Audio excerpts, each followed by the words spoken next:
Once upon a time, in a quiet neighborhood where flowers once bloomed in every yard, there lived a 68-year-old woman named Rosa. Her house stood out not for its beauty, but for its emptiness. The garden that once burst with colors now lay barren. Rosa spent her days sitting by the window, staring at the withered plants that reminded her of everything she had lost. 2 years had passed since her beloved husband Carlos died. 2 years since laughter filled their home. Rosa felt like she was living in permanent winter, cold, grey and lifeless. She had forgotten what joy felt like. Every sunrise seemed pointless. Every sunset brought only the promise of another lonely night. Her children called, but their voices felt distant, like echoes from a world she no longer belonged to. Each morning Rosa woke up with no reason to get dressed. She made coffee for 1 instead of 2. She sat at a table that felt too big, in a house that felt too quiet. The TV played, but she didn't really watch. The phone rang, but she barely answered. She was breathing, but not truly living. Her neighbors worried about the woman who had become a ghost of herself. One afternoon, her neighbor Maria mentioned an old florist named Eduardo, who lived across town. "He lost his wife 5 years ago," Maria said gently. "People say he found a way to heal his heart through his flowers. He helps others who are struggling with grief."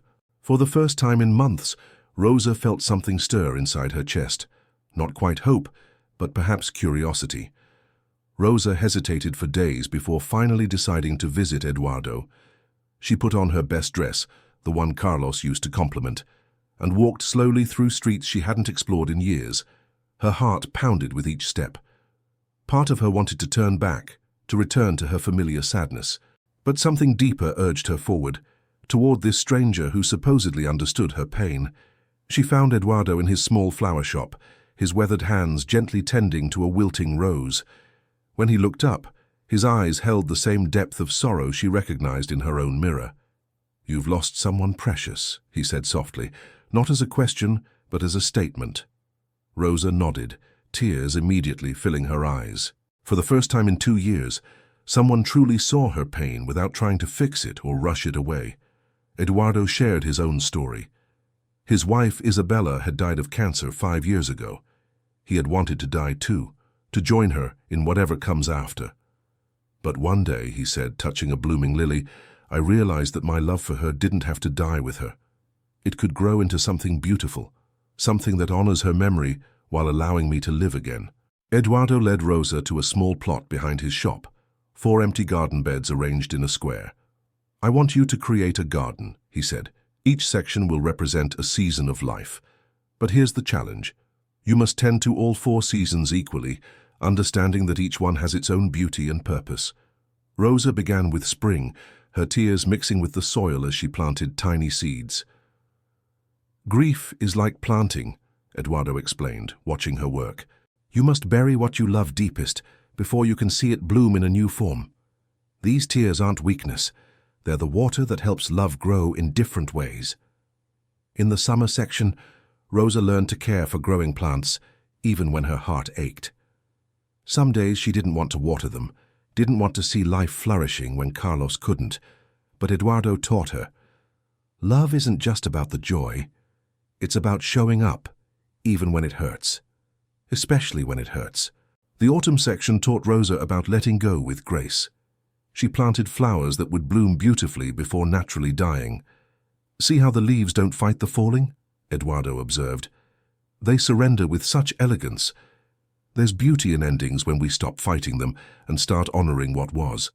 The winter section seemed the hardest, plants that would appear dead but were actually resting, preparing for rebirth. Rosa realized this was where she had been stuck, in winter, but fighting it instead of understanding its purpose. "Winter isn't death," Eduardo whispered. "It's the pause before new life begins." After months of tending her 4-season garden, Rosa stood back and saw the complete picture. Each section was beautiful in its own way. Spring's fresh hope, summer's abundant life, autumn's graceful transitions, winter's peaceful rest. All necessary, all sacred. She finally understood.